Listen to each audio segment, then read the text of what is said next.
Hi friends, welcome to our channel. ఈరోజు నేను 2026లో మలయాళం లాంగ్వేజ్లో రిలీజ్ అయినటువంటి ఒక మంచి క్రైమ్ మిస్టరీ థ్రిల్లర్ మూవీ స్టోరీని ఎక్స్ప్లెయిన్ చేయబోతున్నాను. అదే ఉన్మాదం. ఇక టైం వేస్ట్ చేయకుండా స్టోరీలోకి వెళ్ళిపోదాం. Now let's start our video.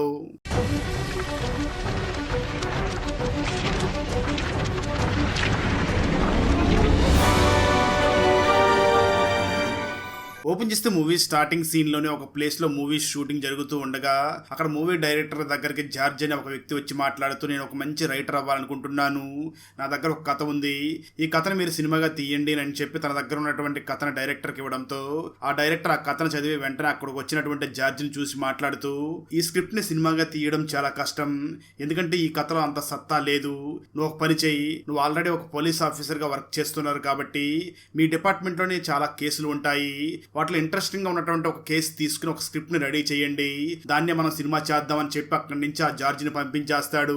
నిజానికి జార్జ్ కానిస్టేబుల్ గా వర్క్ చేస్తూనే సినిమా రైటర్ అవ్వాలి అని కొన్ని రోజులు సెలవు పెట్టి మరి ఆ స్క్రిప్ట్ ని రెడీ చేసి ఉండి ఉంటాడు. కానీ డైరెక్టర్ ఈ స్క్రిప్ట్ బాగోలేదు అని చెప్పడంతో జార్జ్ చాలా బాధపడుతూ ఇంటికి చేరుకుంటాడు. ఇంట్లో తన భార్య సౌమ్య, అలాగే తనకి 2 పిల్లలు ఉంటారు. తన భర్త బాధపడుతున్నాడు అని గ్రహించినటువంటి సౌమ్య వెంటనే తన భర్త అయినటువంటి జార్జ్ దగ్గరకు వచ్చి మాట్లాడుతూ, మీరు అనవసరంగా టైం వేస్ట్ చేసుకుంటున్నారు, మన కుటుంబ పరిస్థితులు మీకు తెలుసు కదా, మీరు తిరిగి మళ్ళీ డ్యూటీలో జాయిన్ అయిపోండి అని అంటూ ఉంటుంది. దానికి జార్జ్ కూడా తన వైఫ్ ను చూసి, నువ్వు చెప్పినా చెప్పకపోయినా రేపటి నుంచి నేను డ్యూటీలోకి వెళ్ళిపోతున్నాను అని అంటూ ఉంటాడు. సౌమ్య మాత్రం తన హస్బెండ్ ని చూసి మాట్లాడుతూ, ఏదో నేను చెప్పాను కదా అని చెప్పి 100% మీరు డ్యూటీలోనే ఫిక్స్ అవ్వకండి, అప్పుడప్పుడు కొంత సమయం తీసుకుని మీరు రైటర్ అవ్వాలన్న కోరిక మీలో బలంగా ఉంది కాబట్టి రైటింగ్ కూడా చేస్తూ ఉండండి అని మోటివేట్ చేస్తూ ఉంటుంది. కట్ చేస్తే ఆ తర్వాత రోజు మార్నింగ్ జార్జ్ వెంటనే యూనిఫామ్ వేసుకుని స్టేషన్ కి వెళ్ళగా స్టేషన్ లో ఉన్న పోలీసులు అందరూ కూడా జార్జ్ ని చూసి వెటకారంగా మాట్లాడుతూ, ఏదో సినిమా రైటర్ అయిపోతామని చెప్పి ఇక్కడి నుంచి వెళ్ళిపోయాడు, మళ్ళీ ఏమి పీకలేక ఇక్కడికి వచ్చేసాడు అన్నట్లుగా చాలా వెటకారంగా మాట్లాడుతూ ఉంటారు. దాంతో జార్జ్ చాలా బాధపడుతూ ఉండగా అప్పుడే ఆ స్టేషన్ కు ఒక కంప్లైంట్ వస్తుంది. అదేమిటి అంటే పక్క వీధిలో ఏదో గొడవ జరుగుతుంది అని కంప్లైంట్ ఇవ్వడంతో ఇన్స్పెక్టర్ వెంటనే జార్జ్ ని పిలిచి, నువ్వు వెంటనే అక్కడికి వెళ్ళి అక్కడ ఏం జరుగుతుందో చూసిరా అని పంపిస్తాడు. దాంతో జార్జ్ వెంటనే అక్కడికి వెళ్ళి అసలు గొడవ ఏమిటి అని అడుగుతాడు. అక్కడ ఉన్న వాళ్ళందరూ కూడా జార్జ్ ని చూసి, ఇక్కడ ఉన్నటువంటి వ్యక్తి తన ఇంట్లో కాకుండా తన ఎదురింట్లో అలాగే పక్కింట్లో ముందుకు వచ్చి యూరిన్ పోసి వెళ్ళిపోతున్నాడు, అందుకే మేము అతని మీద కంప్లైంట్ ఇచ్చాము అంటూ ఉంటారు. దాంతో జార్జ్ వెంటనే ఆ వ్యక్తితో మాట్లాడడం కోసం అతని ఇంట్లోకి వెళ్ళగా ఆ ఇంట్లో ఒక చాలా పెద్ద మనిషి ఉంటాడు. జార్జ్ వెంటనే ఆ వ్యక్తిని చూసి, ఎందుకు మీరు ఈ విధంగా చేస్తున్నారు, పక్క వాళ్ళ ఇంటి దగ్గరికి వెళ్ళి యూరిన్ ఎందుకు పోస్తున్నారు అంటూ కొంచెం గట్టిగా అడుగుతాడు. అలా జార్జ్ కొంచెం గట్టిగా అడగగానే ఆ పెద్ద మనిషి వెంటనే సడన్ గా కింద పడి చనిపోతాడు. అది చూసినటువంటి అందరూ కూడా జార్జ్ గట్టిగా అడగడం వల్లనే ఆ వ్యక్తి చనిపోయాడు అని చెప్పి అందరూ కూడా మాట్లాడుకుంటూ ఉంటారు. దాంతో ఆ జార్జ్ చాలా భయపడుతూ స్టేషన్ దగ్గరికి వెళ్ళగా అప్పటికే స్టేషన్ లో కూడా ఈ విషయం తెలిసిపోయి ఉంటుంది. ఇన్స్పెక్టర్ వెంటనే జార్జిని చూసి, నిన్నేదో మామూలుగా అక్కడికి వెళ్ళి మాట్లాడరమ్మన్నాను, ఈ విధంగా భయపెట్టి ఆ వ్యక్తిని చంపేస్తావా, ఈ విషయం పై అధికారులకు కూడా తెలిసింది, వాళ్ళు చాలా సీరియస్ గా ఉన్నారు, ఖచ్చితంగా వాళ్ళు నిన్ను 6 నెలలు సస్పెండ్ చేసే అవకాశం ఉంది అని అంటాడు. దాంతో ఆ జార్జ్ చాలా బాధపడుతూ ఇంటికి వచ్చి జరిగిందంతా కూడా తన వైఫ్ సౌమ్య దగ్గర చెప్తూ ఉంటాడు. సౌమ్య వెంటనే జార్జిని చూసి, ఏం బాధపడకండి, ఆ సమయాన్ని ఎలాగోని స్క్రిప్ట్ వర్క్ కోసం బాగా వాడుకోండి అని ధైర్యం చెప్తూ ఉంటుంది. సరిగ్గా అదే సమయంలో పోలీస్ ఆఫీసర్ జార్జికి ఫోన్ చేసి, నువ్వు బెదిరించడం వల్ల పెద్ద మనిషి చనిపోలేదు, అతనికి 2 కిడ్నీలు కూడా ఫెయిల్ అయ్యాయి, అందుకే అతను చనిపోయాడు, దానివల్ల నీ మీద ఎటువంటి సస్పెన్షన్ లేదు, కానీ నీకు పనిష్మెంట్ డ్యూటీ వేస్తున్నారు, అది దాదాపు ఇక్కడి నుంచి 100 కిలోమీటర్ల అవతల ఉన్నటువంటి పాలక్కాడ్ స్టేషన్కి వెళ్ళి అక్కడ రిపోర్ట్ చేసి అక్కడ నువ్వు డ్యూటీ చేయాల్సి ఉంటుంది అని చెప్పడంతో జార్జ్ కూడా అందుకు ఒప్పుకుంటాడు. కట్ చేస్తే ఆ తర్వాత రోజు మార్నింగ్ జార్జ్ వెంటనే ఆ స్టేషన్ దగ్గరికి వెళ్ళి అక్కడ రిపోర్ట్ చేయగా అక్కడ ఉన్నటువంటి పోలీసులు కూడా జార్జిని చూసి, జార్జ్ ఇక్కడ పనిష్మెంట్ డ్యూటీ చేస్తున్నాడు అని చెప్పి తనని చాలా తక్కువగా చూస్తూ ఉంటారు. అప్పుడే ఇన్స్పెక్టర్ జార్జిని చూసి లోపలికి వెళ్ళి ఒక ఫైల్ తీసుకురామని పంపించడంతో తన వెంటనే బీరువా దగ్గరికి వెళ్ళి ఒక ఫైల్ తీస్తూ ఉంటాడు.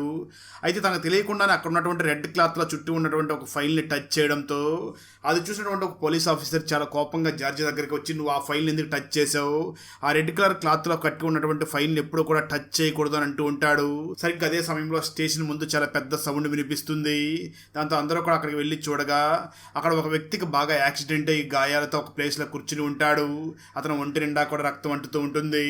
అప్పుడే జార్జ్ తో మాట్లాడుతున్నటువంటి పోలీస్ ఆఫీసర్ మళ్ళీ జార్జ్ అని చూసి, చూసావా, నువ్వు ఆ రెడ్ కలర్ క్లాత్ లో ఉన్నటువంటి ఫైల్ ని టచ్ చేయడం వలన ఈ విధంగా జరిగింది, నా యూనిఫామ్ డ్రెస్ కు చూసావా రక్తం ఎలా అంటుకుందో, ఇదంతా కూడా నీ వల్ల జరిగిందని చెప్పాలి, ఎందుకంటే మన స్టేషన్ లో ఉన్నటువంటి ఆ రెడ్ కలర్ క్లాత్ లో ఉన్నటువంటి ఫైల్ ని ఎవరైనా కానీ టచ్ చేస్తే మాత్రం మన స్టేషన్ పరిధిలో ఏదో విచిత్రమైనటువంటి సంఘటనలు జరుగుతాయి. అప్పుడే పోలీసు డ్రెస్సులకు కూడా రక్తం అంటుకుంటుంది. ఇక మీదట ఎప్పుడూ కూడా రెడ్ క్లాత్ లో కట్టి ఉన్నటువంటి కేసు నెంబర్ 174 ఫైల్ ని మాత్రం నువ్వు టచ్ చేయవద్దు అని చెప్తూ ఉంటాడు.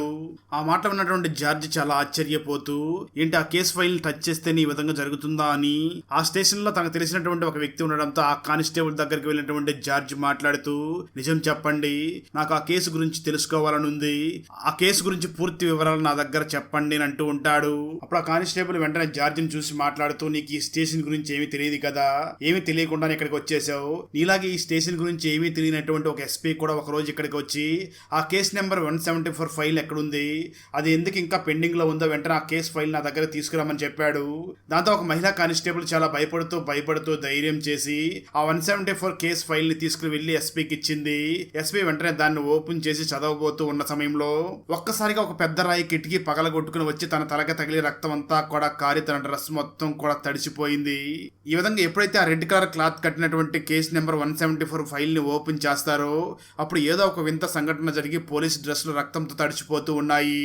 అందుకే ఎవరో కూడా ఆ కేసు నెంబర్ 174 ఫైల్ ని టచ్ చేయడం కోసం ధైర్యం చేయరు అని చెప్పి జార్జ్ దగ్గర ఆ కానిస్టేబుల్ చెప్తూ ఉంటాడు. ఆ తర్వాత జార్జ్ వెంటనే ఇదే స్టోరీ తీసుకుని వెళ్లి ఆ డైరెక్టర్ కి చెప్పడంతో డైరెక్టర్ వెంటనే జార్జిని చూసి, స్క్రిప్ట్ ఐడియా చాలా బాగుంది, వెంటనే దీన్ని పూర్తిగా డెవలప్ చేయి, నా నెక్స్ట్ సినిమాకి నువ్వే రైటర్ గా ఉంటావని చెప్పి ₹1,00,000 కూడా అడ్వాన్స్ గా ఇస్తాడు. దాంతో జార్జ్ వెంటనే ఆ డబ్బుల్ని తీసుకుని వెళ్లి జరిగిందంతా కూడా తన వైఫ్ కి చెప్పడంతో తన వైఫ్ సౌమ్య వెంటనే జార్జిని చూసి, మీరు ఆ స్క్రిప్ట్ ని నీట్ గా ఫినిష్ చేయండి, ఆ తర్వాత నిజంగానే మీరు పెద్ద రైటర్ అయిపోతారు, కానీ అప్పటి వరకు ఈ డబ్బులు మాత్రం ఖర్చు పెట్టద్దు, ఒకవేళ మీరు స్క్రిప్ట్ ను రెడీ చేయలేకపోతే ఆ ప్రొడ్యూసర్ ఆ డబ్బులు అడుగుతాడు కదా, ఖర్చు పెట్టేస్తే అప్పటికప్పుడు ఆ డబ్బుల్ని మనం తీసుకురావాలేమో అని చెప్పి ఆ ₹1,00,000 కూడా తీసుకుని వెళ్లి ఒక ప్లేస్ లో దాచిపెడుతుంది. కట్ చేస్తే ఆ తర్వాత రోజు మార్నింగ్ స్టేషన్ కి వెళ్ళినటువంటి జార్జ్ ఎలాగైనా సరే ఈ రోజు ఆ రెడ్ క్లాత్ లో పెట్టి ఉన్నటువంటి కేసు నెంబర్ 174 లో ఉన్నటువంటి మొత్తం డీటెయిల్స్ అన్ని తెలుసుకోవాలి, దాన్ని ఎలాగైనా ఓపెన్ చేయాలి అని బీరువా దగ్గరికి వెళ్తూ ఉంటాడు. కానీ తను అక్కడికి వెళ్ళిన ప్రతిసారి కూడా ఎవరో ఒకరు వస్తూ ఉండడంతో, ఇలా కాదు, ఈ బీరువాను ఓపెన్ చేయకపోయినా సరే సిస్టమ్ లో సాఫ్ట్ కాపీ ఉంటుంది కదా, సిస్టమ్ లో చూద్దామని చెప్పి ఆ సిస్టమ్ దగ్గరికి వెళ్ళగా అక్కడ సిస్టమ్ లో జార్జ్ వెంటనే ఆ కేసు నెంబర్ 174 ని ఓపెన్ చేయబోతూ ఉండగా ఇంతలో తన పక్కన ఉన్నటువంటి టీ తన మీద పడుతుంది. దాంతో జార్జ్ వెంటనే తను క్లీన్ చేసుకోవడానికి బయటికి వెళ్లి తిరిగి రాగా అప్పటికి అక్కడికి మరొక కానిస్టేబుల్ వచ్చి జార్జిని చూసి, ఇది నీ పని కాదు కదా, నువ్వు వెళ్ళి నీ పని చూసుకో, ఈ పని నేను చూసుకుంటాను అంటాడు. దాంతో జార్జ్ మనం ఆ కేసు నెంబర్ 174 ఫైల్లో ఏముందో తెలుసుకోలేకపోతున్నామని బాధపడుతూ ఉంటాడు. అయితే ఆ రోజు రాత్రి జార్జ్ స్టేషన్ లో డ్యూటీ చేస్తూ ఉన్న సమయంలో సడన్ గా కరెంట్ పోతుంది. ఆ సమయంలో స్టేషన్ లో కూడా ఎవరూ లేకపోవడంతో ఇదే సరైన సమయం, ఎలాగైనా ఇప్పుడే వెళ్ళి ఆ ఫైల్లో ఏముందో చూడాలి అని చెప్పి క్యాండిల్ వెలిగించుకుని అక్కడికి వెళ్ళి చాలా ధైర్యం చేసి ఆ రెడ్ కలర్ క్లాత్ లో ఉన్నటువంటి ఆ ఫైల్ ని ఓపెన్ చేసి చదవడం మొదలు పెడతాడు. ఇక్కడ ఇదంతా కూడా మనకు ఫ్లాష్ బ్యాక్ ద్వారా చూపిస్తూ ఉంటారు. అదే స్టేషన్ లో ఇంతకు ముందు ఒక పోలీస్ ఇన్స్పెక్టర్ రాత్రి సమయంలో డ్యూటీ చేస్తూ ఉంటాడు. ఈ ఇన్స్పెక్టర్ కి మూఢ నమ్మకాల మీద అదే విధంగా చేతబడుల మీద కూడా చాలా నమ్మకం ఉంటుంది. అయితే ఆ రోజు పంచమి కావడంతో ఈ రోజు ఎవరైనా చనిపోతే వాళ్ళు ఖచ్చితంగా ఇక్కడే ఆత్మలై తిరుగుతూ ఉంటారు. ఈ రోజు రాత్రి చాలా జాగ్రత్తగా డ్యూటీ చేయాలి అనుకుని డ్యూటీ చేస్తూ ఉంటాడు. అప్పుడే తనకి రైల్వే ట్రాక్ దగ్గర ఒక అమ్మాయి డెడ్ బాడీ దొరికింది అని ఇన్ఫర్మేషన్ రావడంతో తను వెంటనే చాలా వేగంగా ట్రాక్ దగ్గరికి వెళ్ళగా అక్కడ ఒక అమ్మాయి చనిపోయి ఉంటుంది. కానీ తన దగ్గరికి వెళ్లి చూడగా అప్పటికే ఆ అమ్మాయి చనిపోయి ఉండదు. దాంతో ఇన్స్పెక్టర్ వెంటనే ఎలాగైనా సరే ఈ అమ్మాయిని బతికించాలి అని చాలా వేగంగా హాస్పిటల్ దగ్గరికి తీసుకుని వెళ్తూ ఉంటాడు. కానీ అప్పటికే ఆ అమ్మాయి చనిపోవడంతో ఆ అమ్మాయి మెడలో ఉన్నటువంటి ఐడి కార్డును బట్టి చనిపోయినటువంటి అమ్మాయి పేరు కీర్తన అని తెలుసుకుని ఆ ఐడి కార్డులో ఉన్నటువంటి ఫోన్ నెంబర్ కి ఫోన్ చేసి కీర్తన చనిపోయింది ఇన్ఫర్మేషన్ ఇద్దామని చెప్పి వెంటనే ఆ ఫోన్ నెంబర్ కి కాల్ చేస్తాడు. అప్పుడు ఫోన్ కనెక్ట్ అవడంతో ఇన్స్పెక్టర్ మాట్లాడుతూ కీర్తన మీ అమ్మాయి అని అడుగుతాడు. అయితే దానికి అవతల పక్క మాట్లాడుతున్నటువంటి అమ్మాయి కీర్తన నేనే అని అంటుంది. ఆ మాటలో ఉన్నటువంటి ఇన్స్పెక్టర్ ఒక్కసారిగా షాక్ అవుతారు. కీర్తన చనిపోయి ఇక్కడ డెడ్ బాడీ ఉంది కదా, అలాంటిది కీర్తన నాతో ఎలా మాట్లాడగలుగుతుంది అని ఆశ్చర్యపోతూ ఉంటాడు. కట్ చేస్తే ఇక్కడ ఆ స్టోరీని చదువుతున్నటువంటి జార్జిని చూపించడం జరుగుతుంది. సరిగ్గా అదే సమయంలో స్టేషన్ దగ్గరికి ఎవరో వచ్చినట్లుగా అనిపించడంతో జార్జి వెంటనే ఆ ఫైల్ ని చదవడం ఆపేసి వెంటనే బయటికి వెళ్లి ఎవరో వచ్చారు అంటూ ఉంటాడు. ఆ సమయంలో అక్కడికి వేరే స్టేషన్ వాళ్ళు ఒక వ్యక్తిని తీసుకుని వచ్చి చాలా తీవ్రంగా కొడుతూ తనని విచారిస్తూ ఉంటారు. కానీ తను మాత్రం ఎటువంటి ఆన్సర్ చెప్పకుండా ఉంటాడు. దాంతో పోలీసులు అతన్ని కొట్టి అలసిపోయి ఇతన్ని ఈ రోజు రాత్రికి ఇక్కడే జాగ్రత్తగా చూసుకోండి అని చెప్పి జార్జికి చెప్పి ఆ పోలీసులు అక్కడి నుంచి వెళ్లిపోతారు. అప్పుడు పోలీస్ స్టేషన్ లో దెబ్బలు తిన్నటువంటి ఆ ముద్దాయి వెంటనే మన జార్జిని చూసి, సార్ మీరు నాకు సహాయం చేస్తారా, నేను అర్జెంట్ గా బాత్రూమ్ కు వెళ్ళాలి అని అంటాడు. దాంతో జార్జి వెంటనే గాయపడినటువంటి ఆ వ్యక్తిని బాత్రూమ్ దగ్గరికి తీసుకుని వెళ్తూ ఉంటాడు. ఆ సమయంలో జార్జ్ యూనిఫామ్ కూడా రక్తం అంటుకుంటుంది. దాన్ని చూసినటువంటి జార్జ్ ఇంతకు ముందు కానిస్టేబుల్ చెప్పినట్లుగానే ఈ ఫైల్ ని చదివిన వెంటనే పోలీసులు యూనిఫామ్ కి బ్లడ్ అంటుకుంటుందని చెప్పాడు కదా, సేమ్ అదే విధంగా జరిగింది అని అనుకుంటూ ఉంటాడు. ఆ తర్వాత జార్జ్ ఆ కేసు నెంబర్ 174 లో రిమైనింగ్ స్టోరీ మొత్తం కూడా తెలుసుకోవాలి అని వెంటనే ఆ ఫైల్ దగ్గరికి రాగా, నిజానికి అక్కడ జార్జ్ ఆ ఫైల్ ని చదవడం కోసం ఒక క్యాండిల్ ని పెట్టి ఉంటాడు కదా. ఆ క్యాండిల్ పడి ఆ కేసు ఫైల్స్ అన్ని కూడా కాలిపోతూ ఉంటాయి. దాన్ని చూసినటువంటి జార్జ్ చాలా షాక్ అవుతూ, ఈ విషయం స్టేషన్ లోని వాళ్ళకి తెలిస్తే చాలా పెద్ద ఇష్యూ అవుతుంది అని, ఇది ఎవరికీ తెలియకుండా ఉండాలి అని ఆ కేస్ పేపర్స్ ప్లేస్ లో ఒక వైట్ పేపర్స్ ని పెట్టేసి, ఒక రెడ్ క్లాత్ లో ఆ వైట్ పేపర్స్ ని పెట్టేసి అది కేసు నెంబర్ 174 కేసు ఫైల్ లాగా అక్కడ పెట్టేసి వెళ్ళిపోతాడు. అలా ఆ కేసు నెంబర్ 174 ఫైల్స్ అన్ని కూడా తగలబడిపోయినప్పటికీ అవి తగలబడలేదు అన్నట్లుగా అక్కడ సెట్ చేసి పెడతాడు. కట్ చేస్తే ఆ తర్వాత రోజు జార్జ్ డ్యూటీ చేస్తున్నటువంటి స్టేషన్ దగ్గరికి వేరే స్టేషన్ వాళ్ళు ఒక ముద్దాయిని తీసుకొచ్చి చాలా తీవ్రంగా కొట్టారు కదా. దానికి పై అధికారులు జార్జ్ ని చూసి, ఇదంతా కూడా నువ్వు ఆ స్టేషన్ లో డ్యూటీ చేస్తున్నప్పుడు జరిగింది, నువ్వెందుకు వాళ్ళు తీవ్రంగా ఆ వ్యక్తిని కొడుతున్న సమయంలో వాళ్ళని ప్రశ్నించలేదు అని జార్జ్ ని 6 నెలల పాటు సస్పెండ్ చేస్తారు. దాంతో జార్జ్ చాలా బాధపడుతూ ఇంటికి వెళ్లి ఇదే విషయాన్ని సౌమ్యకి చెప్పడంతో సౌమ్య ఎప్పటిలాగే జార్జిని సపోర్ట్ చేస్తూ, నువ్వేం కంగారు పడకు, భయపడకు, ఈ సమయాన్ని నువ్వు స్క్రిప్ట్ వర్క్ లో బాగా వాడుకోని అంటూ ఉంటుంది. దాంతో జార్జ్ ఆ కేసు నెంబర్ 174 ఫైల్ ని నేను సగం మాత్రమే చదివాను కదా, రిమైనింగ్ స్టోరీ కూడా తెలుసుకోవాలి అని అప్పట్లో ఆ కేసుని విచారించినటువంటి ఇన్స్పెక్టర్ దగ్గరికి బయలుదేరి వెళ్తాడు. ప్రెజెంట్ ఆ ఇన్స్పెక్టర్ జాబ్ వదిలేసి ఒక స్వామీజీ లాగా మారిపోయి ఉంటాడు. జార్జ్ అతని దగ్గరికి వెళ్లి మాట్లాడుతూ, నాకు కేసు నెంబర్ 174 గురించి మొత్తం తెలుసుకోవాలని ఉంది అని చెప్పడంతో ఆ మాటలో ఉన్నటువంటి ఇన్స్పెక్టర్ ఒక్కసారిగా షాక్ అవుతూ, నాకు ఆ విషయం ఇంకా బాగా గుర్తుంది, ఆ రోజు పంచమి అంటూ ఆ రోజు రాత్రి జరిగిన స్టోరీ చెప్పడం మొదలు పెడతాడు. ఆ స్వామీజీలో ఉన్నటువంటి ఇన్స్పెక్టర్ వెంటనే జార్జిని చూసి, ఆ రోజు ఆ అమ్మాయి చనిపోయిందనే విషయం చెప్పడం కోసం ఆ ఐడి కార్డులో ఉన్నటువంటి నెంబర్ కి ఫోన్ చేయగా, నాతో చనిపోయినటువంటి కీర్తననే మాట్లాడింది అనుకున్నాను, కానీ ఇక్కడ ట్విస్ట్ ఏమిటి అంటే చనిపోయినటువంటి అమ్మాయి అలాగే నాతో మాట్లాడినటువంటి అమ్మాయి ఇద్దరు కూడా ట్విన్స్ అని తెలిసింది. వీళ్ళిద్దరూ కూడా కోయంబత్తూర్ లో ఉన్నటువంటి ఒక టెక్స్టైల్ కంపెనీలో పనిచేస్తూ ఉండేవాళ్ళు. ఈ చనిపోయిన అమ్మాయి ఆ రోజు కంగారులో వాళ్ళ చెల్లి కీర్తన ఐడి కార్డుని వేసుకుని వచ్చేసింది. వాళ్ళ చెల్లి పేరు కీర్తన, చనిపోయిన అమ్మాయి పేరు కీర్తిక. ఆ తర్వాత నేను ఆ కేసు గురించి చాలా సిన్సియర్ గా ఎంక్వైరీ చేశాను. చనిపోయినటువంటి కీర్తిక తల మీద మాత్రం చాలా గాయాలు ఉన్నాయి, కానీ బాడీ మీద ఎక్కడా కూడా దెబ్బలు లేవు. నిజంగా ఆ అమ్మాయి ట్రైన్ మీద నుంచి కింద పడి ఉంటే తనకి చాలా చోట్ల దెబ్బలు తగిలి ఉండాలి, కానీ కేవలం తల మీద మాత్రమే దెబ్బలు తగిలి ఉన్నాయంటే ఖచ్చితంగా ఇది ప్రీ ప్లాన్ మర్డర్ అని, నేను ఆ కేసు గురించి చాలా సిన్సియర్ గా వర్క్ చేశాను అని చెప్పి స్వామీజీలో ఉన్నటువంటి ఆ ఇన్స్పెక్టర్ జార్జ్ దగ్గర చెప్తూ ఉంటాడు. ఇక్కడే మనకు ఒక ఫ్లాష్ బ్యాక్ ని కూడా చూపిస్తారు. కీర్తిక ట్రైన్ లోకి రావడానికి ముందే బస్సులో వచ్చి ఉండి ఉంటుంది. దాంతో ఇన్స్పెక్టర్ వెంటనే ఆ బస్ స్టాండ్ దగ్గర వెళ్ళి ఎంక్వైరీ చేస్తూ ఉన్న సమయంలో అక్కడ ఉన్నటువంటి ఆటో డ్రైవర్ ఇన్స్పెక్టర్ ని చూసి, సరే ఈ అమ్మాయి నేను 8 గంటల సమయంలో ఇక్కడ ఒక అమ్మాయితో ఈ అమ్మాయి మాట్లాడుతూ ఉండడం నేను చూశాను అని చెప్పడంతో ఇన్స్పెక్టర్ వెంటనే ఆ కీర్తికి ఎవరితో మాట్లాడిందో ఆ అమ్మాయి దగ్గరికి వెళ్ళి, ఈ అమ్మాయిని చూసావా అని ఫోటోను చూపించి అడుగుతూ ఉంటాడు. అయితే ఆ అమ్మాయి ఒక వేసి అయి ఉండడంతో తను కొంచెం భయపడుతూ ఇన్స్పెక్టర్ ని చూసి, నేను ఎప్పుడు కూడా ఆ అమ్మాయిని చూడలేదు అంటే అబద్ధం చెప్తుంది. అయితే ఆ అమ్మాయి మాటల మీద అనుమానం వచ్చినటువంటి ఇన్స్పెక్టర్ వెంటనే ఆ అమ్మాయిని స్టేషన్ కి తీసుకుని వచ్చి ఎంక్వైరీ చేస్తూ ఉంటాడు. సరిగ్గా అదే సమయంలో పై అధికారులు అక్కడికి వచ్చి ఇన్స్పెక్టర్ ని చూసి, మేము ఈ అమ్మాయి ట్రైన్ లో యాక్సిడెంట్ అయి కింద పడి చనిపోయిందని చెప్పి కేసును క్లోజ్ చేశాం, నువ్వు ఇంకా ఈ కేసు గురించి ఎందుకు ఎంక్వైరీ చేస్తున్నావు తిడుతూ ఉంటాడు. ఆ మాట్లాడినటువంటి ఇన్స్పెక్టర్ కూడా, ఈ కేసుని అంత ఈజీగా క్లోజ్ చేశారా అంటే దీని వెనకాల ఎవరో పెద్దవాళ్ళు ఉన్నట్లుగా ఉన్నారు, వాళ్ళే నిజం బయటకు రాకుండా ప్రయత్నం చేస్తున్నట్లుగా ఉన్నారు, ఇలాంటి డిపార్ట్మెంట్ లో ఉండడం అంత మంచిది కాదు అని చెప్పి తనకు తానుగా వాలంటరీ రిటైర్మెంట్ తీసుకుని బయటికి వెళ్ళిపోయి ఒక స్వామీజీ లాగా తిరుగుతూ ఉంటాడు. అలా జార్జ్ ఇన్స్పెక్టర్ దగ్గరికి వెళ్ళి ఆ కేసు గురించి మొత్తం తెలుసుకుంటూ ఉంటాడు. అప్పుడే ఆ జార్జ్కి డైరెక్టర్ ఫోన్ చేసి, నువ్వు స్క్రిప్ట్ రెడీ చేయడంలో చాలా టైం తీసుకుంటున్నావు, ఇలా అయితే నువ్వు నా స్క్రిప్ట్ రైటర్ గా పని చేయలేవు అని చెప్పి వార్నింగ్ ఇస్తూ ఉంటాడు. దాంతో జార్జ్, నేను ఆ కేసు నెంబర్ 174 గురించి సగం మాత్రమే తెలుసుకున్నాను, మిగతా సగం ఏమైందో అని చెప్పి దాని గురించి ఆలోచిస్తూ ఉండగా తనకు స్టేషన్ లో ఉన్నటువంటి ఆ కేసు నెంబర్ 174 కి సంబంధించినటువంటి ఫైల్స్ అన్ని కూడా తగలబడిపోయాయి కదా.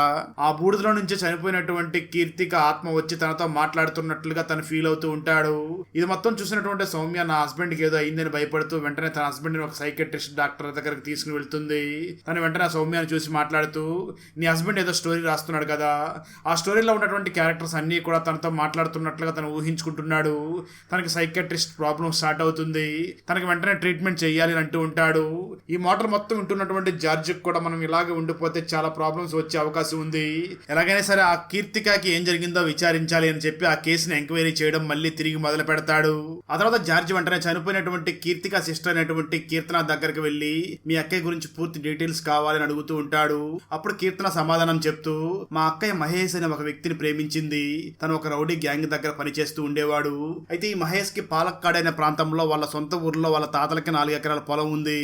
అందుకే ఆ మహేష్ మా అక్కయ్యతో ఆ పొలాన్ని నమ్మి మన ఇద్దరం కూడా పెళ్లి చేసుకుని ఆనందంగా బ్రతుకుదామని చెప్పి మా అక్కయ్య చనిపోవడానికి ముందు రోజు మా అక్కయ్యకి చెప్పాడు అని చెప్తూ ఉంటుంది. ఆ తర్వాత జార్జి వెంటనే ఆ కీర్తికని ప్రేమించినటువంటి మహేష్ గురించి ఎంక్వైరీ చేస్తూ తన ఫ్రెండ్స్ దగ్గరికి వెళ్ళి ఎంక్వైరీ చేయగా మహేష్ ఫ్రెండ్స్ వెంటనే జార్జిని చూసి ఖచ్చితంగా ఈ మహేష్ చనిపోయి ఉంటాడు, లేదంటే అతను మాకు ఫోన్ చేయకుండా మమ్మల్ని కలవకుండా ఉండడు, ఖచ్చితంగా అతన్ని ఎవరో చంపేసి ఉంటారు అని చెప్తూ ఉంటారు. ఆ మాటలు విన్నటువంటి జార్జ్ ఒక్కసారిగా షాక్ అవుతూ మహేష్ కూడా చనిపోయాడు, అసలు ఈ కేసులో ఏం జరుగుతుంది అని ఆలోచిస్తూ ఆ కేసు గురించి చాలా తీవ్రంగా ఎంక్వైరీ చేస్తూ బాగా లోతుకి వెళ్తాడు. ఆ తర్వాత ఒక రోజు జార్జ్ డైరెక్ట్ గా తన వైఫ్ అయినటువంటి సౌమ్య దగ్గరికి వెళ్లి మాట్లాడుతూ ఈ కేసులో ఏం జరిగిందో మొత్తం కూడా నేను కనుక్కున్నాను అని ఆ కేసులో జరిగింది చెప్పడం మొదలు పెడతాడు.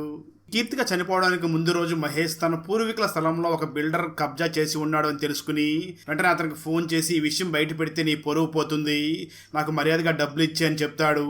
దానికి ఆ బిల్డర్ కూడా ఒప్పుకుని ఒక ప్లేస్ దగ్గరికి రమ్మని చెప్పడంతో మహేష్ వెంటనే తను ప్రేమించినటువంటి కీర్తికని కూడా ఆ బిల్డింగ్ దగ్గరికి తీసుకుని వెళ్ళి నువ్వు ఇక్కడ వెయిట్ చేస్తూ ఉండు, నేను లోపలికి వెళ్ళి డబ్బులు తీసుకుని వస్తాను అని చెప్పి ఆ బిల్డింగ్ లోపలికి వెళ్తాడు.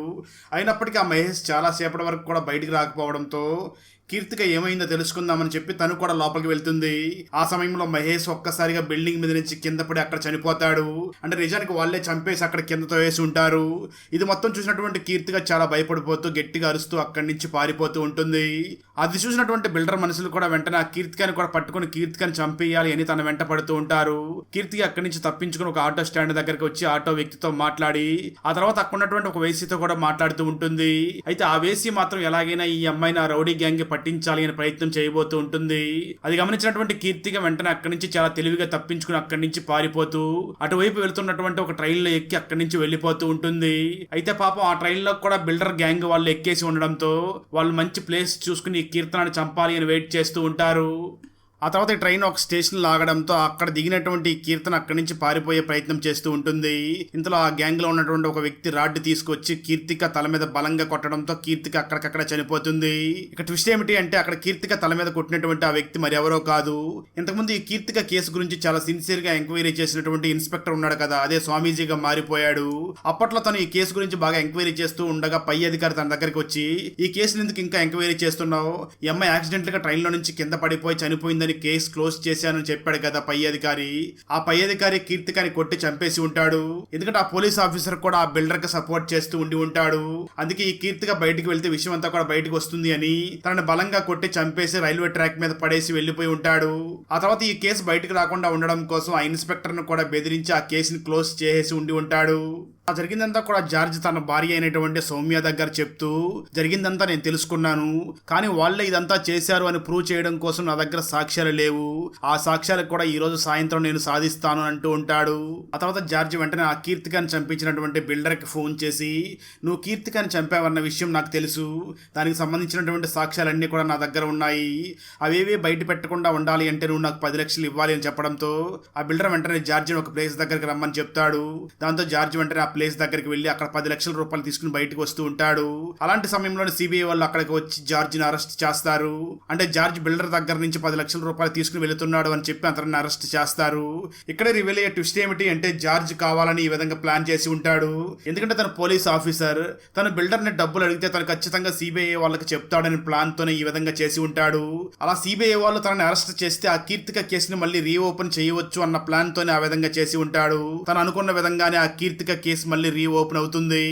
అలా కోర్టుకు వెళ్ళినటువంటి జార్జ్ జరిగిందంతా కూడా జడ్జి గారికి వివరిస్తూ ఆ కీర్తికని ఈ బిల్డరే చంపేశాడు అని అంటూ ఉంటాడు. అప్పుడే బిల్డర్ తరపున వాదిస్తున్నటువంటి లాయర్ లేచి నిలబడి మాట్లాడుతూ సార్ ఈ జార్జ్ చెప్తున్నదంతా కూడా మనం నమ్మడానికి వీల్లేదు, తన మానసిక పరిస్థితి అంత మంచిగా లేదు, మీకు కావాలంటే ఒకసారి తనకి ట్రీట్మెంట్ చేస్తున్నటువంటి డాక్టర్ మాటలు కూడా వినండి అని చెప్పి ఇంతకుముందు ఆ జార్జికి ట్రీట్మెంట్ చేసినటువంటి డాక్టర్ని అక్కడికి తీసుకుని వస్తారు. ఆ డాక్టర్ వెంటనే జడ్జి గారిని చూసి మాట్లాడుతూ నిజమే సార్, అతను దేన్నైనా చూస్తే అదే నిజమని నమ్ముతూ ఉంటాడు, అతను చెప్పే మాటల్ని మనం నమ్మలేమని చెప్పడంతో ఆ మాటలు విన్నటువంటి జార్జ్ చాలా కోపంగా ఆ లాయర్ని అలాగే అక్కడ ఉన్నటువంటి డాక్టర్ని అందరినీ కూడా కొడుతూ ఉంటాడు. ఇదంతా కూడా కల్లారా చూసినటువంటి జడ్జి వెంటనే అతన్ని కంట్రోల్లోకి తీసుకుని అతనికి ట్రీట్మెంట్ ఇప్పించండి అని చెప్పి తీర్పిస్తాడు. అలా జార్జిని పోలీసులు కంట్రోల్లోకి తీసుకుని తనకు ట్రీట్మెంట్ చేపిస్తూ ఉన్న సమయంలో జార్జ్ వెంటనే అక్కడే ఉన్నటువంటి తన ఫ్రెండ్ని చూసి నువ్వు కూడా నాకు మెంటల్ని నమ్ముతున్నావా, ప్లీజ్ నా మాట విని నాకు చేతికి ఉన్నటువంటి కట్లు విడిపించు, ఖచ్చితంగా ఆ బిల్డర్ కీర్తి కానీ అలాగే కీర్తిక బాయ్ ఫ్రెండ్ అయినటువంటి మహేష్ ని వాళ్ళతో పాటు మహేష్ తాతని ముగ్గురిని కూడా అతను చంపేశాడు, దానికి సంబంధించిన సాక్ష్యాలన్నీ కూడా నేను సేకరిస్తాను, ప్లీజ్ నా కట్లు విడిపించు అని అంటూ ఉంటాడు. దానికి ఆ జార్జ్ ఫ్రెండ్ బాగా ఆలోచించి నీకు ఉన్నటువంటి కట్లు విడిపిస్తే నాకు మహా అంటే సస్పెండ్ చేస్తారు, అదే నువ్వు బయటకు వెళ్ళి మంచి రైటర్ అయితే నీ మూవీలో నాకు మంచి క్యారెక్టర్ ఇవ్వాలి అని చెప్పి ఆ జార్జ్ కట్టి ఉన్నటువంటి కట్లన్నీ కూడా విడిపించేస్తాడు. దాంతో జార్జ్ డైరెక్ట్ గా ఆ బిల్డర్ ఉన్నటువంటి ఆ బిల్డింగ్ దగ్గరికి వెళ్లి ఈ బిల్డర్ ఖచ్చితంగా మహేష్ ని మరియు వాళ్ళ తాతని చంపి ఎక్కడెక్కడో పాతి పెట్టి ఉంటాడు అని చెప్పి ఆ ఏరియా మొత్తం వెతుకుతూ ఉంటాడు. సరిగ్గా అదే సమయంలో పోలీస్ పై అధికారి ఎవరైతే ఆ బిల్డర్ కి సహాయం చేస్తున్నాడో తను కొంతమంది మనుషుల్ని పంపిస్తాడు. ఆ మనుషులందరూ కూడా వెళ్లి జార్జ్ మీద అటాక్ చేస్తూ ఉంటారు. ఆ సమయంలో జార్జ్ తను ఎవరి కోసమైతే ఇదంతా చేస్తున్నాడో ఆ కీర్తిక మరియు మహేష్ ఆత్మలు రెండూ కూడా తన శరీరంలోకి వచ్చినట్లుగా తను ఊహించుకుంటూ తను ఇప్పుడు చాలా బలమైన వాడిగా మారిపోయినట్లుగా ఊహించుకుని తనను కొట్టడానికి వచ్చిన వాళ్ళందరినీ కూడా చాలా భయంకరంగా కొడుతూ ఉంటాడు. అది చూసినటువంటి వాళ్ళందరూ కూడా భయపడి అక్కడి నుంచి పారిపోతారు. తర్వాత జార్జ్ వెంటనే ఆ బిల్డర్ ఎక్కడైతే ఆ మహేష్ ని మరియు వాళ్ళ తాతను చంపి పాతి పెట్టాడో ఆ లొకేషన్ ని కనిపెట్టేసి ఆధారాలన్నీ కూడా బయటికి తీసుకువచ్చి జడ్జి గారి దగ్గర వివరించి చెప్తాడు. అలా కీర్తి కానీ మహేష్ ని మరియు మహేష్ తాతను ఆ బిల్డరే చంపాడు అని చెప్పి ప్రూవ్ చేస్తాడు. ఆ తర్వాత ఈ స్క్రిప్ట్ మొత్తం కూడా ఆ డైరెక్టర్ దగ్గరికి వెళ్లి వివరించి చెప్పడంతో ఈ స్క్రిప్ట్ చాలా బాగుంది అని డైరెక్టర్ తర్వాత తీయబోయే మూవీకి జార్జ్ ని రైటర్ గా పెట్టుకుంటాడు. అక్కడతో ఈ మూవీ అయిపోతుంది. ఫ్రెండ్స్, వీడియో నచ్చినట్లయితే లైక్ చేసి ఒక చిన్న కామెంట్ చేస్తే మాకు నెక్స్ట్ వీడియో చేయడానికి ఎంకరేజింగ్ గా ఉంటుంది. అలాగే ఛానల్ ని సబ్స్క్రైబ్ చేసి పక్కనే ఉన్న బెల్ ఐకాన్ ని క్లిక్ చేసి సపోర్ట్ చేయండి. Thanks for watching. జై హింద్.